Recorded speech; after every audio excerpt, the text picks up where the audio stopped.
barbell lies on the floor. The color has worn off its weight plates. It's 60 kilograms. Your triceps hum at the sight of these weights. Show the world what kind of beast it's dealing with. Lift them. Why does it feel so familiar?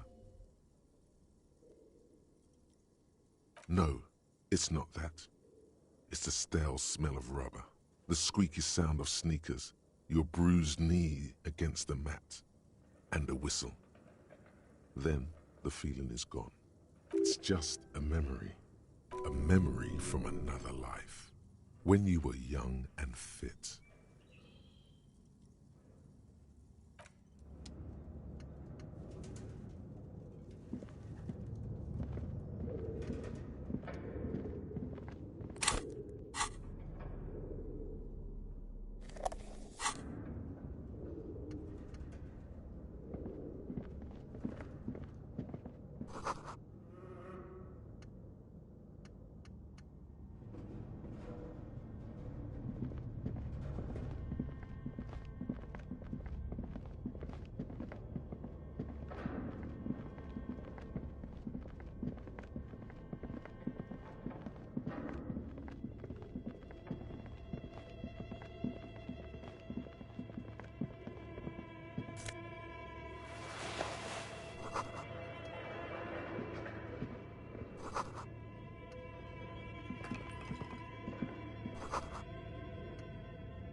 Your flashlight slides over an old green chalkboard covered in scribbles, sketches, and schemes like some ancient cave mural.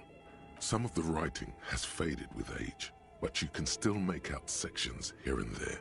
Photos and drawings have been pinned to the board.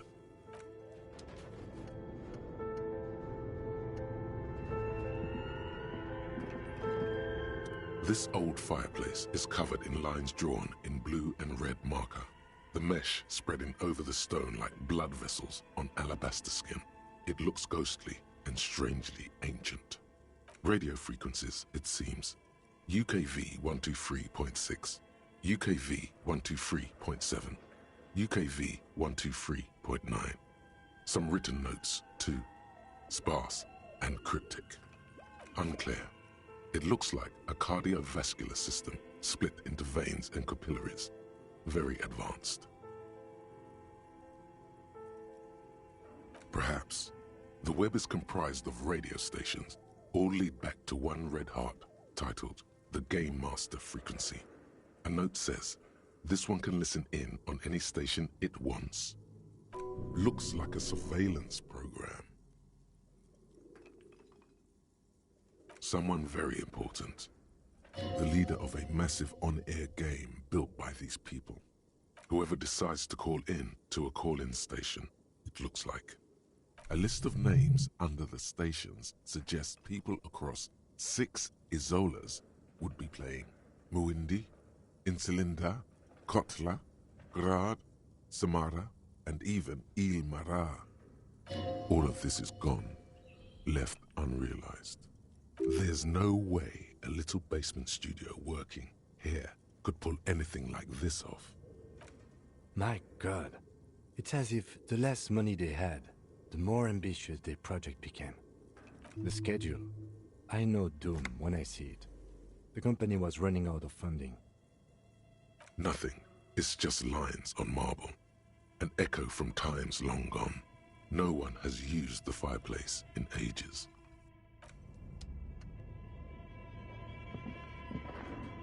This appears to be some kind of machine with a cube-shaped heart and a wired framework. The keyboard has a rectangular on-off button. A piece of paper still hangs from the printer. A radio computer. Just sitting here without anyone inside. The machine lights up like some prehistoric animal stirring from its slumber, revealing fluorescent play and print keys on the keyboard. The hatch on the machine's central compartment is wide open. It's empty like a beehive without its brood. Some cables have been left dangling, disconnected. The filament you have would fit perfectly inside the compartment. Like a smooth drawer, the filament slides into place. On the keyboard, the play key starts blinking. Nothing happens. The filament slides out of its glowing nest.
You see a terrifying ice bear with a strange compartment in its belly. The door is covered in frost and the bear's eyes are glowing red. This ice bear is a hypercarnivore. Be careful. A gust of freezing cold air rushes to greet you. You hear a low grumble as the bear regulates itself. This is the inside of a refrigerator. The lieutenant takes a peek inside. His hand has found the holster of his gun. The shelves are empty. All you see are crumpled ice cream wrappers with the brand name, Revachol Ice City. A handwritten note has been attached to the door. The fridge is huge. You pocket the note and the little fridge magnets keeping it on the door.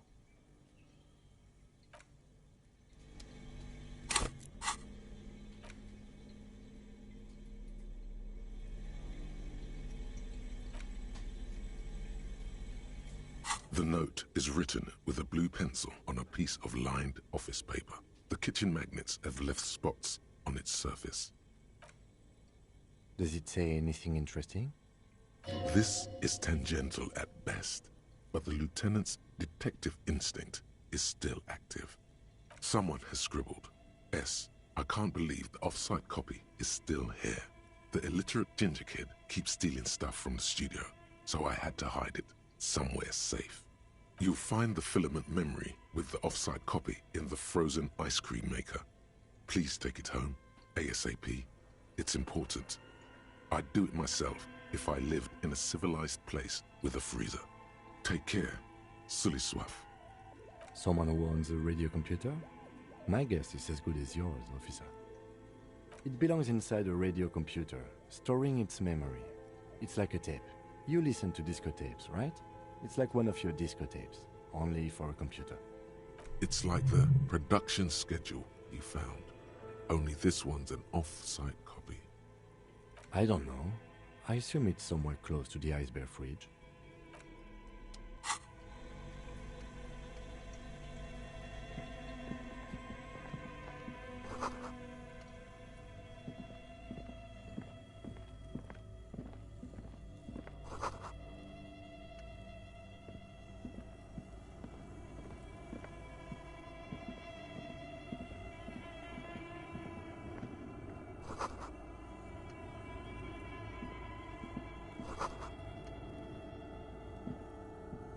A few bricks have fallen off, revealing a compartment behind the wall. It's too dark to see in. There is, yes. And there also appears to be something inside the hole. Interesting. Do you want to take a look? Your hand reaches deep into darkness and spiderwebs. Rummaging around, you find rusty rifles hidden away. Are these any good? Most of them are rusty and inoperable, like the rest, but one catches your eye. A bolt-action model with a fine wood stock, in better cosmetic order than the others. Take it. You're a police officer. Police officers carry guns. That's a rare sight. Seems to no longer be functional, but still a beautiful thing in its own way. It's the same type of weapon, yes, a breech loader. An interesting coincidence that we should find something so similar. But I'm afraid our search for the real murder weapon must continue.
This orange machine is buzzing like an old submarine.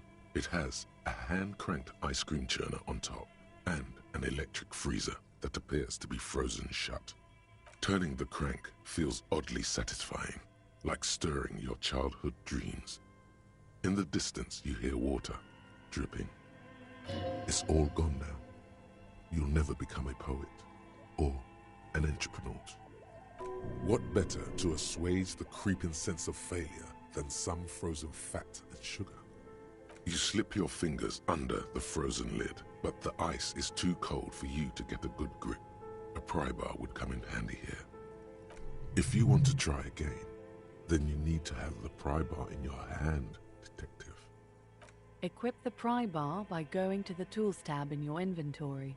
From there, you can equip it to a held slot.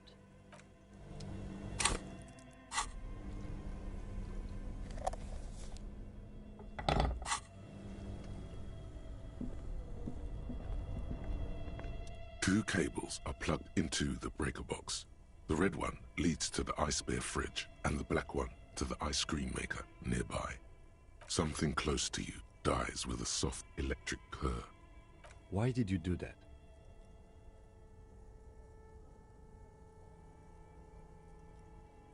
The lieutenant raises his brows, but doesn't say anything. The electric distribution board now has one cable missing.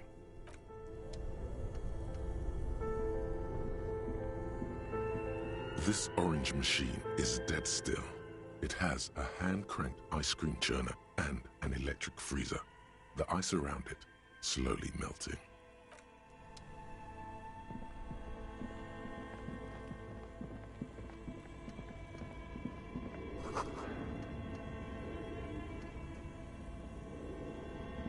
A thick layer of coal dust covers the furnace, coloring it pitch black. Looks like this furnace has a face, and it's a face of agony. It's dark and grimy here. In the darkness you can hear chatter. It's coming from above. A voice or several voices talking to each other.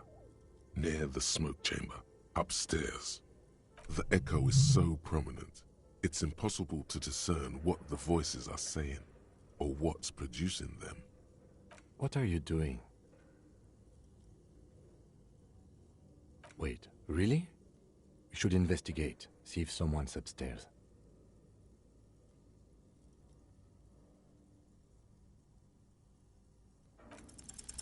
You muster all your strength and yell. Your throat can produce little more than a dry croak. Awkward, since you already had a drink.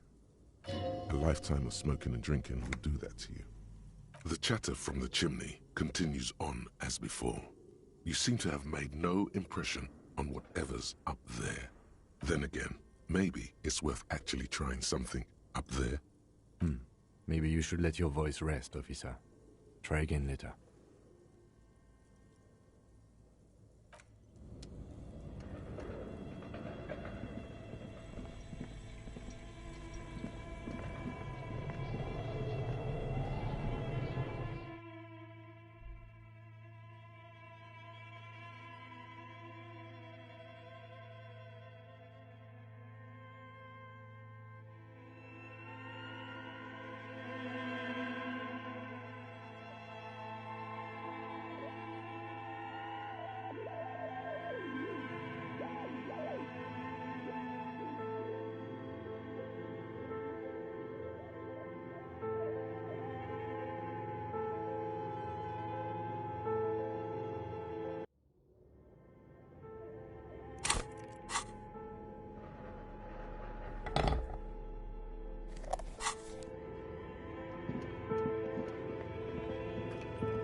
An iron safety curtain curves before your eyes, folded like a bellows.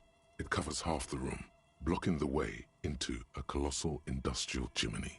This must be where the entity lives. This is directly above the central furnace in the cellar.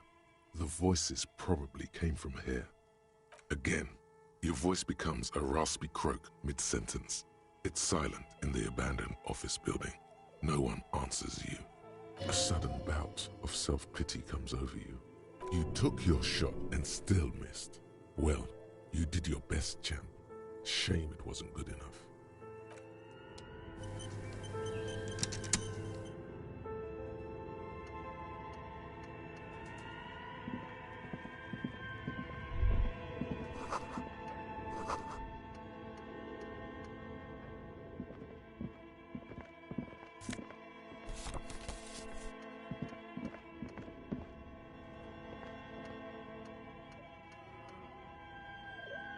As before, an iron safety curtain curves before your eyes. It covers half the room, blocking the way into a colossal industrial chimney. This is directly above the central furnace in the cellar. The voices probably came from here.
The bullet is still safely sealed away in a plastic bag bearing the RCM stamp. A rifle, revolutionary period. Your bullet looks to be an old 4.46mm from the surplus left over from the turn of the century. Probably an antique or a retrofitted antique. The 4.46 caliber was widely used with the Belmargrave rifle, a Revacholian manufacturer. The BM dominated the battlefields of the Insulindian theater of the anti-centennial revolution 50 years ago. Incidentally, you have just such a rifle with you, the dusty old thing you found hidden in the basement below the commercial area. It's unusable, sadly. If it were, the bullet would probably fit the chamber. No, but Zeliger, a major firearm manufacturer, ended up with a surplus after the war. So there are still a lot of these old military rifles floating around, usually broken. The quality was appalling. Antiques enthusiasts, guerrilla fighters in distant countries, a few lucky jamrock bangers. You're looking for the same thing you found in that hidden weapons cache, only in working order. What are you thinking? Bullet? Okay, and?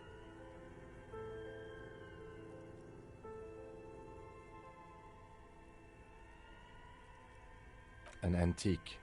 That makes sense. There can't be many breech-loading rifles floating around in Martinaise, or anywhere in Ravachol, really.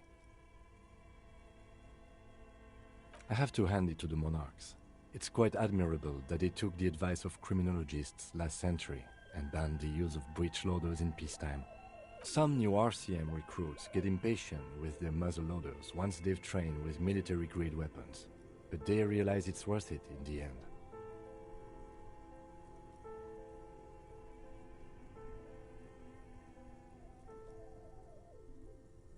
Imagine if everyone, cops, citizens, had access to firearms that could shoot multiple rounds without pausing to reload. After the first shot, the second, third, and so on come much easier. But back to the investigation.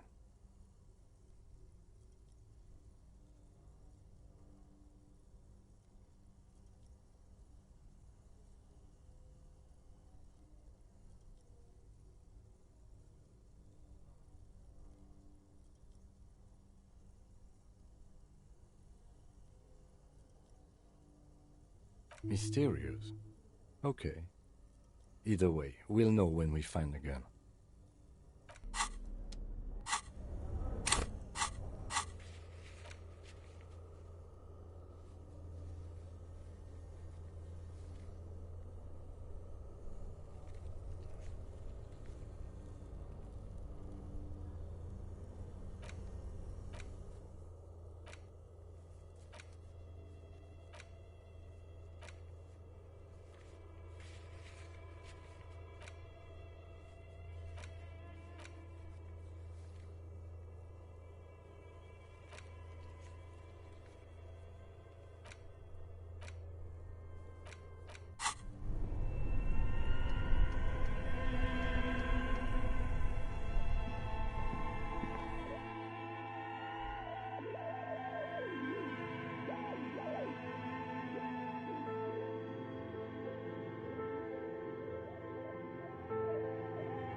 The tracks are as they have ever been, a bit more worn perhaps.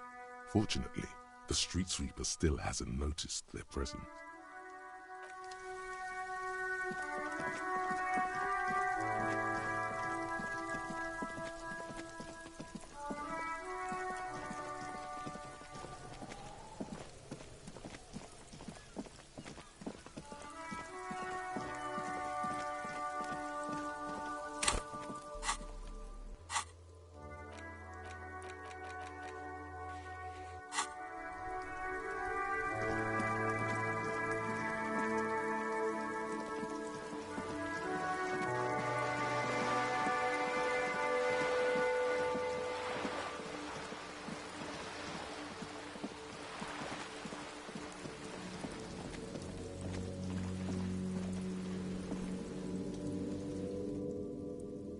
Hello again, officers.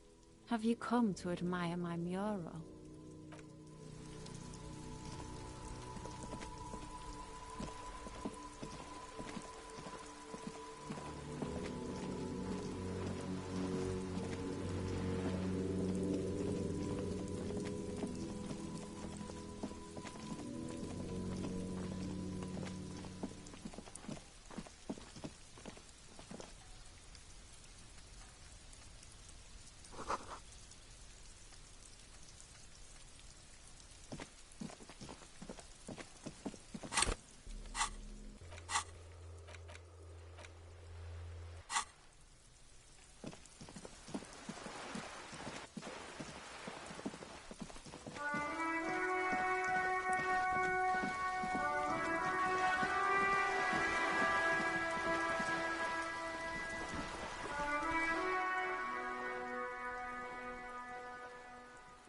You're back. Good. What can I help you with?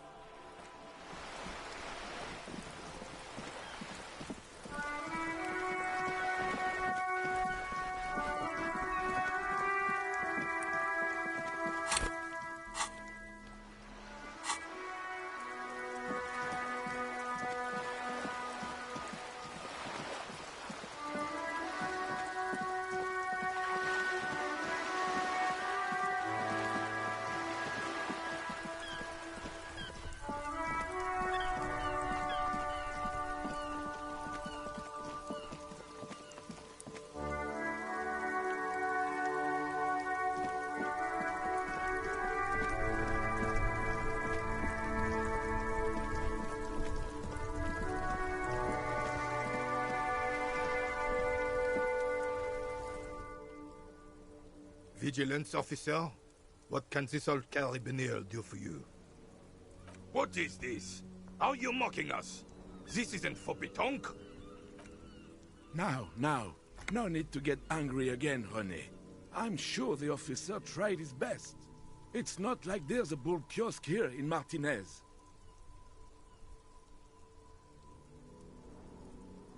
The best, huh? This isn't even a bull.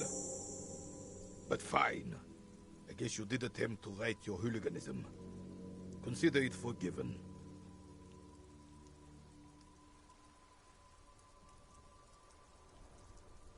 Ah, yes! King Philip III, on his steed. A reminder of what Revachol once was. Oh, absolutely. At the mercy of a cocaine-snorting tyrant who emptied the treasury so he could sleep on a bed of gold. Cocaine? Cocainum? Sounds like our kind of king. And just imagine what kind of cocaine a king would have had. A superpower, feared and respected. A testament to what this country can be under the leadership of a true king. Someone who knows how to rule. Right.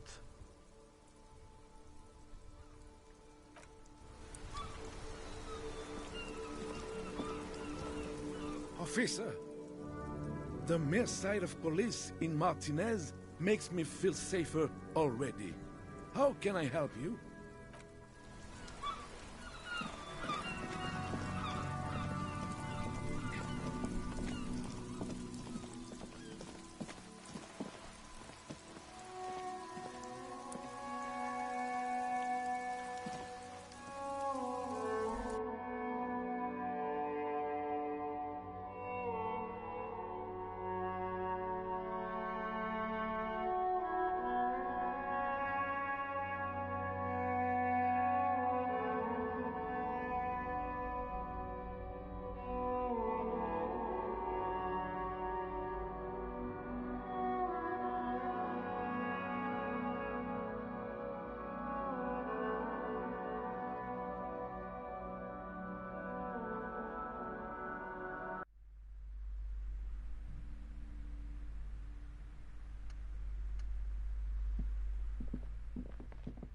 The display rack is brimming with worn paperbacks featuring an extremely muscular, sword-wielding barbarian on the cover.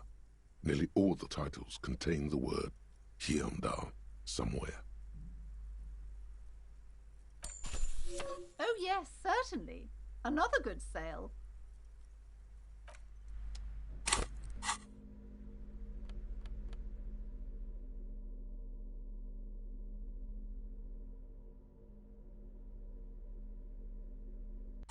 The cover of this tattered paperback features the man from Yeomdar, standing atop a pile of bloody corpses. His two Zweihanders are crossed over his massive chest in a dramatic X, their blades dripping with gore. Behind him rise the harsh, snow-capped peaks of his native Northlands. In bold red letters, the title, Yeomdalaman, the man from Yeomdal, unfurls like a banner. In the foreground, a nearly nude woman lies spread in supplication, her privates strategically covered by her flowing black hair. These images speak to something burbling deep within you. Quick, find someone or something that needs to be gutted, beheaded, impaled on a spike. The back blurb reads, his latest adventure serves as the perfect introduction to the savage Yeomdal saga. Meet man from Yeomdal, his faithful blood brother, Tyribald, the noble Lord Hrothgar, and some of their most fearsome foes yet, for the Northlands, for Yeomdal. Below, in smaller font, you see the parenthetical, adapted from Man from Yeomdal and the Necromancer's Treasure. Man from Yeomdal, Lord of Hrothgar, and Man from Yeomdal, the Curse of Nacht Hera. A brazen attempt to bilk fans for more money by splicing together old stories under a new title.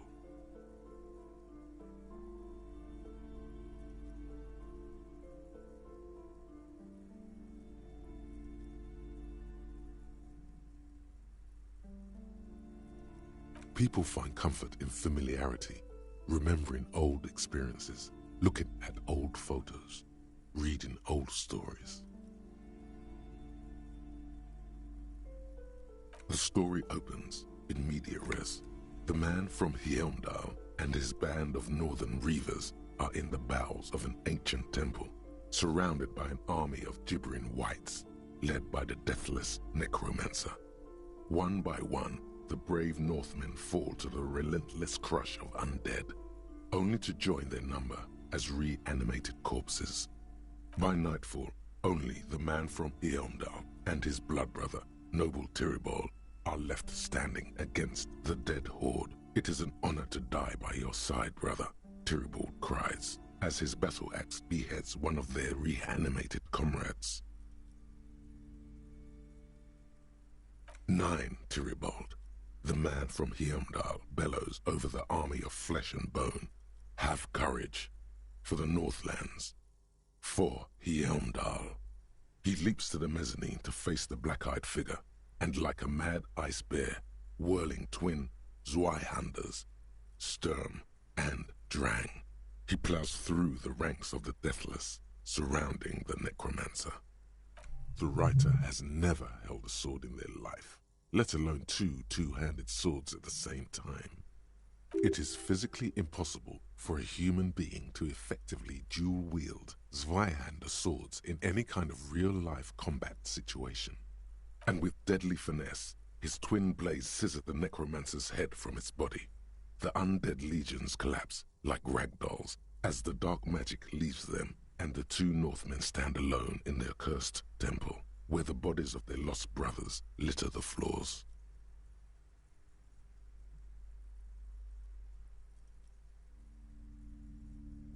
A few chapters later, the man from Yeomdal and Tyribald are in a completely different setting, high above an arid desert, riding a pair of griffins that always seem to appear at narratively convenient moments. The Northmen find themselves in the court of a powerful southern king, Lord Hrothgar. The old king beseeches the man from Yeomdal to rid his kingdom of the Nacht Hera, a subterranean clan of blind wizards who traded their souls for demonic powers. The man from Yeomdal extracts a high price from the desperate king. He asks land for the homeless desert pygmies living exiled in the kingdom's borderlands.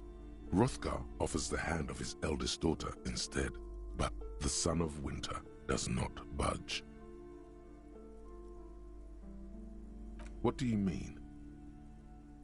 Because the flame of justice burns bright within his chest, because, above all, he's driven to bring honor to the name of his beloved Heimdall, because his noble Cutland blood lusts for glory and conquest. It cannot be denied. You skip past a section detailing an elaborate banquet with many toasts, as well as the long and perilous journey from Hrothgar's keep to the ancient forest of Yesdar, where our heroes infiltrate the Nachtherre's dire hall. In the center of the great hall stands a blood altar on which a pair of Nachtherre are disemboweling a shrieking peasant, an unholy rite that empowers the Nachtherre forbidden magic. As the vile ceremony ends, the sound of steel unsheathing draws the Nachtherre's attention to a pair of cloaked figures standing in the doorway. This is what you came for, isn't it? A climatic bloodletting where men are reduced to muscle and fury. Swiftly, the visitors toss off their cloaks and unsheathe glimmering northern steel. It's the man from Heimdall and his valiant blood brother, Tyribald.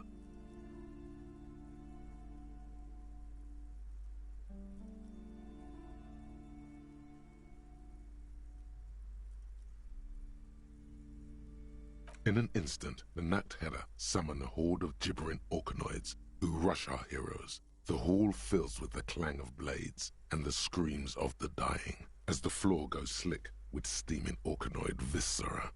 When the din of battle settles, only the man from Heimdall and Tyribald remain standing. Exhausted and dripping with the entrails of their foes, the two Northmen confront the foul Nachtherre. The man from Heimdall's soda-like blue eyes fill with indescribable fury. For the Northlands, he cries, rushing headlong into a desperate melee.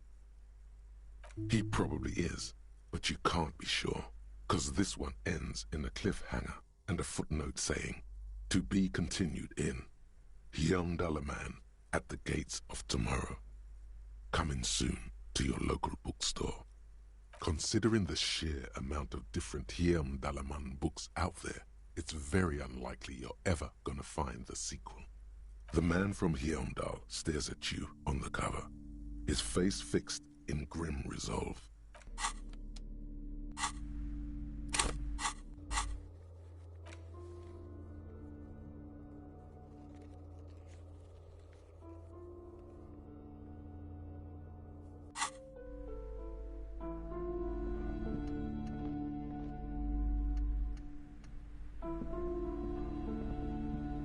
What have you found?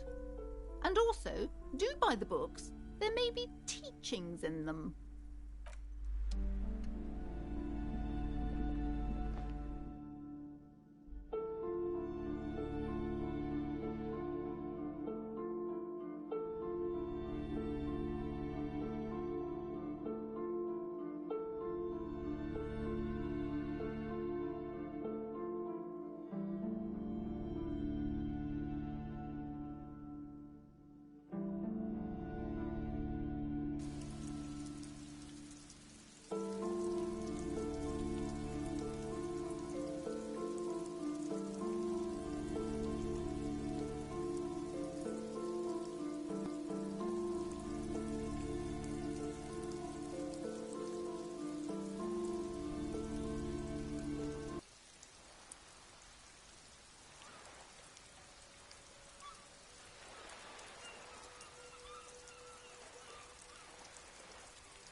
Shame on you! Hell no. I'm just an honest scab. I won't have talk like that around here. You understand? His neck muscles tense up. The veins on his neck bulge. Fucking wrong.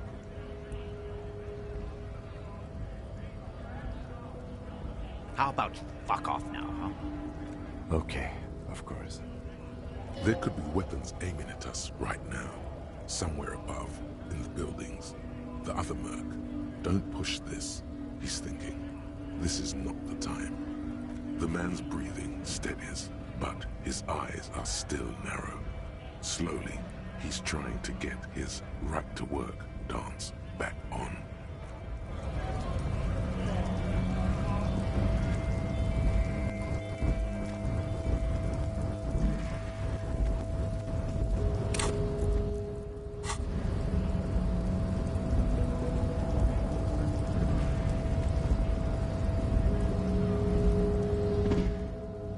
The unpromising race pupil returns.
The tear machine stands in the corner. A sign says, 1 bottle equals 10 cents. Your bottles clunk into the machine, and the money appears with a satisfying jingle. You're a richer man now. A small cabinet on the wall is filled with various medicine bottles, nasal sprays, and blister packs. They all bear the Saint-Baptiste Pharmaceutics logo.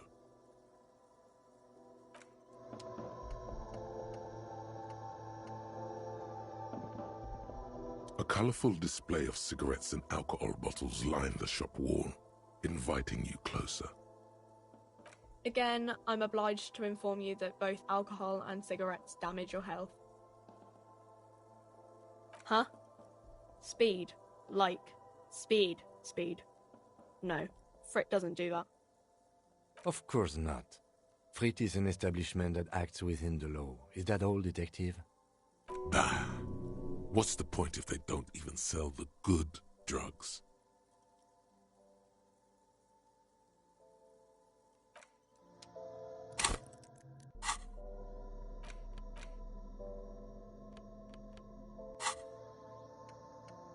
A colorful display. Again, I'm obliged to inform you that both alcohol...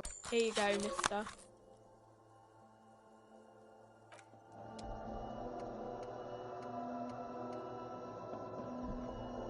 You see several packaged raincoats fill a low shelf beneath a display of croissants and juice bottles. The raincoats are transparent, except for the big Fritta slogan on the back.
Looking for something?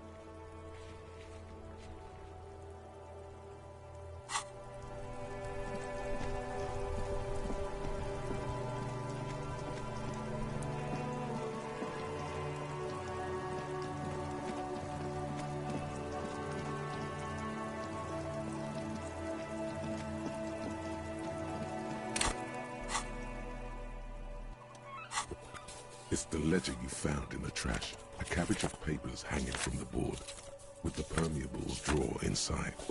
It's barely held together by a clip, then made complete by the faint smell of urinal cleaner. It takes about half an hour to piece one together, using the system you've devised.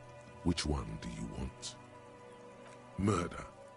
Tum tum tum at the hookah parlor was a case originally assigned to an officer called Joseph Mills, who is now dead, of circumstances completely unconnected to murder at the hookah parlor.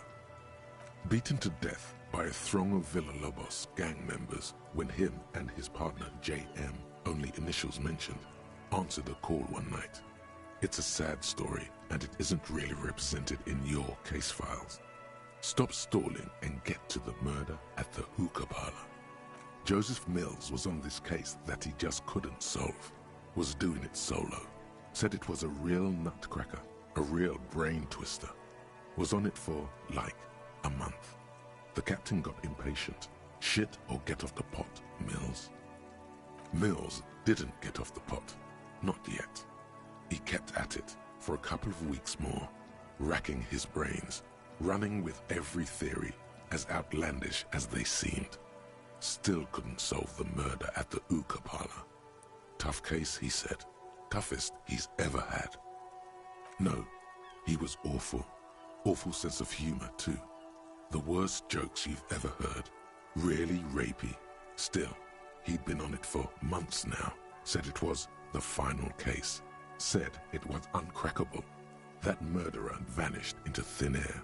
That goddamn hookah parlor was all he talked about. Okay, so the case is handed to you because Mills isn't getting anywhere, and you look into it. Here's the setup. A young man is found dead in a hookah parlor. You know, those places where you go and smoke bubblegum-flavored vapor all day. Yeah, so anyway, young man in his 20s found with his skull busted open, right on the floor of the hookah parlor, in the middle of the day. No one else is in there, only client that day. In perfect health, too. Some kind of movie producer. No one enters, no one exits. He's just sucking on his watermelon hookah all morning, all noon, like he usually does. He's a regular. No calls, nothing. Just sucking on the hookah until 15:45. Then bam, he's dead on the floor with his skull busted open, blood everywhere. What happened? How can it be? Mills has no idea. Invisible assassin. Movie deal gone sour. Girl at the counter did it. Nothing fits. Eerie.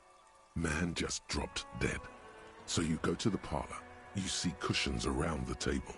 Tables low, heavy, really sharp edge. See? You can't even read the thing without solving it. Yeah, it was that. Turns out hookah does do something. It turns off your brain's oxygen supply, and you don't notice it until you get up to go to the bathroom. Yeah, he liked his hookah. Stephen was his name. Smoking hookah. Didn't you hear? I don't know. Trying to come up with a movie script, maybe. Anyway, that was Murder at the Hookah Parlor. Joseph Mills wasn't a good detective, and about 30 minutes has passed piecing it together. Next. Not much has changed in the meanwhile. A bunch of sodden papers still sags from the clipboard.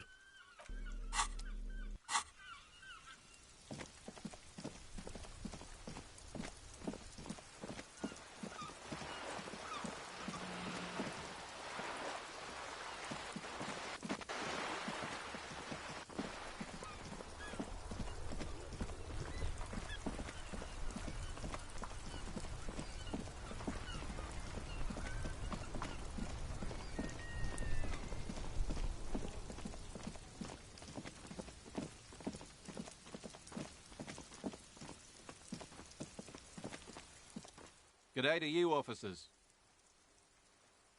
Sure thing. It is salty. It is savory. It is chewy. The hangover only makes the salami more tasty. Want some too, officer? Why not?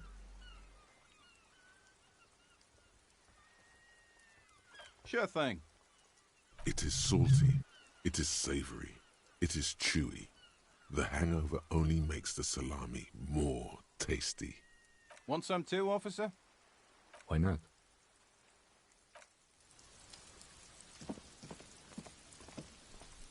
A crumpled billboard reading,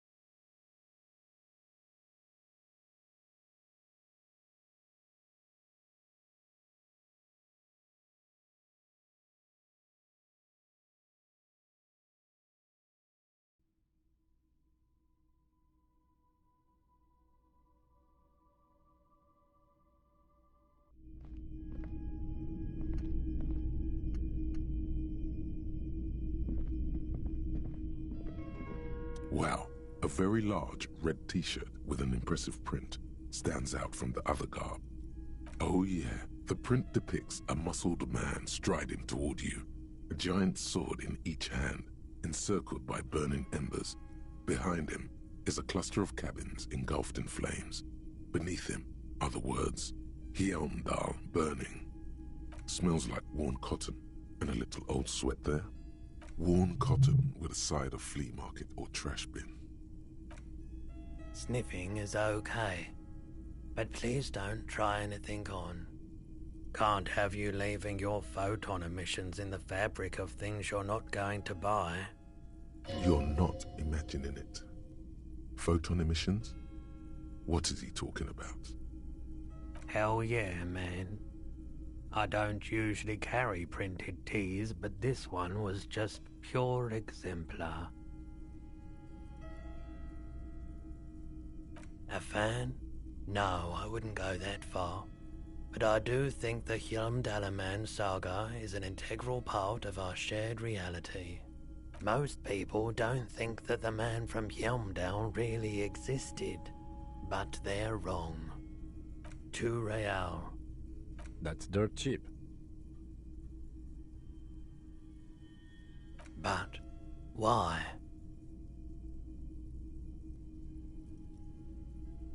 I deal in goods, not services. Welcome to Hjelmdal, officer.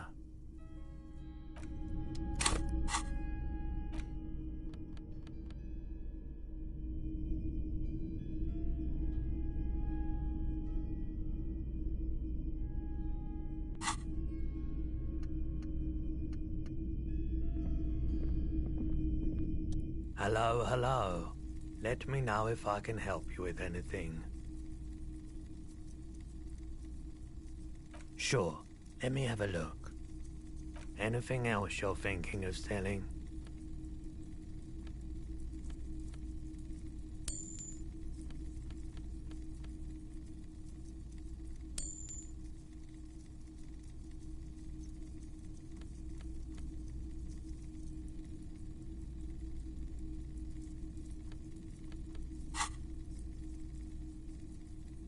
I'm not purchasing any more clothing at the moment. And especially that tie. It swallows photons around it. I have no need for necrotic objects. Your mother is a necrotic object! I'm fun! Look at me sparking in the light of the projector! Another time, perhaps.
Just an ordinary wall. Nothing to see here.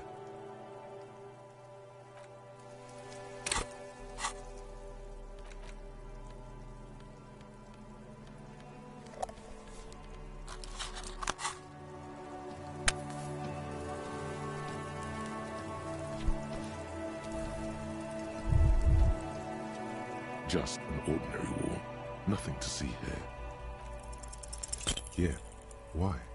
It's a wall. An ordinary wall.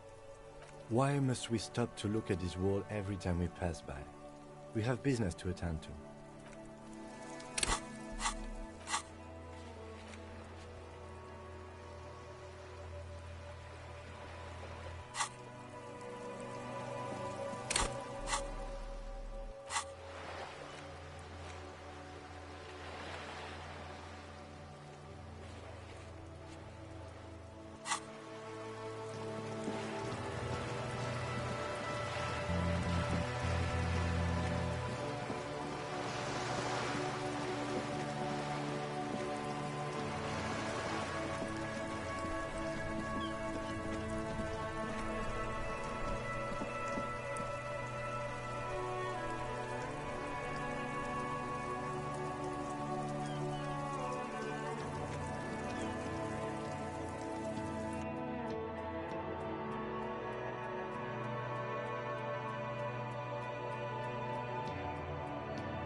Behind the dockworkers, a ceiling-height window. The hawthorn branches scrape the glass like bony fingers.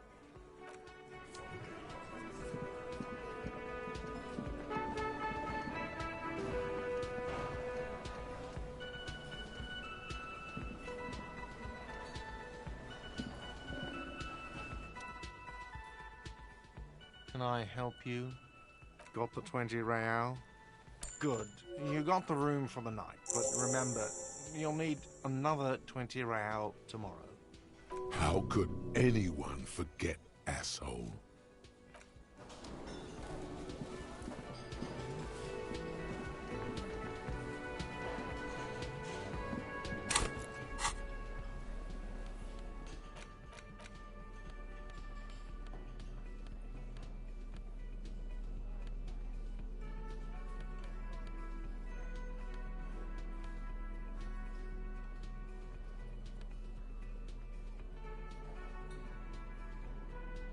The note is written with a blue pencil on a piece of lined office paper.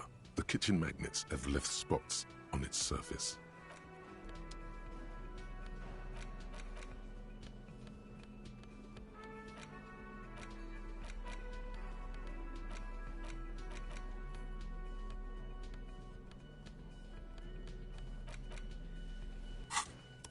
It's the legend it takes.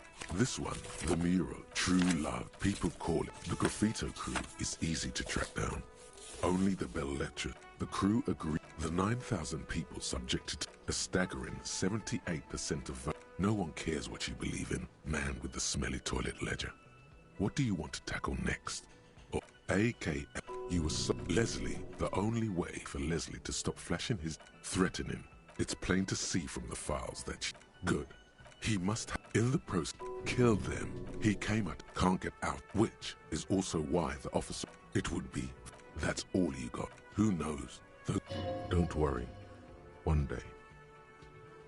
Some assholes brought, they were leaving a cigarette butt. No, you didn't have time for that. These notes show that you have what is called a real goddamn job. You don't have time to be chasing down the couch assholes. You have a real job to do. What next? Not much has changed in the meanwhile. A bunch